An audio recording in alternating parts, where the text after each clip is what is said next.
গণতন্ত্রকে শক্তিশালী করতে এবং ক্ষমতার প্রকৃত মালিক জনগণের হাতে ক্ষমতা ফিরিয়ে দিতে সরকার প্রতিশ্রুতিবদ্ধ বলে মন্তব্য করেছেন প্রধান উপদেষ্টা অধ্যাপক ডক্টর মোহাম্মদ ইউনূস। বলেন, ২০২৬ সালের ফেব্রুয়ারিতে একটি অবাধ, সুষ্ঠু ও স্বচ্ছ নির্বাচন আয়োজনের জন্য কঠোর পরিশ্রম করছে তার সরকার। বুধবার কুয়ালালামপুরে মালয়েশিয়া ন্যাশনাল বিশ্ববিদ্যালয় থেকে সম্মানসূচক ডক্টরেট ডিগ্রি গ্রহণ করে তিনি তার বক্তব্যে একথা বলেন। কুয়ালালামপুরে ইউকেএম বিশ্ববিদ্যালয় অডিটোরিয়ামে বিশ্ববিদ্যালয়ের চ্যান্সেলরের থেকে সম্মানসূচক ডক্টরেট ডিগ্রি সনদ গ্রহণ করেন তিনি।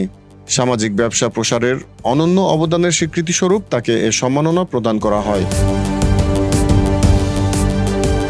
এ সময় প্রফেসর ইউনূস বলেন, এই স্বীকৃতি আমাকে তরুণ প্রজন্মের স্বপ্ন পূরণে আমার দায়িত্বের কথা স্মরণ করিয়ে দেয়। নতুন বাংলাদেশ গড়তে তার সরকার কাজ করছে উল্লেখ করে প্রধান উপদেষ্টা বলেন, ২০২৪ সালের জুলাই ও আগস্ট মাসে তরুণদের নেতৃত্বে সংগঠিত অভ্যুত্থান আমাদের জাতীয় পরিচয় ও ভবিষ্যৎ আশার নতুন অর্থ তৈরি করেছে। আজ আমরা এক নতুন বাংলাদেশ গড়তে কাজ করছি, যেখানে শাসন ব্যবস্থা হবে ন্যায়সঙ্গত, অর্থনীতি হবে সবার জন্য অন্তর্ভুক্তিমূলক এবং প্রত্যেকে সমান সুযোগ পাবে সফল হওয়ার জন্য। Z news, Dhaka.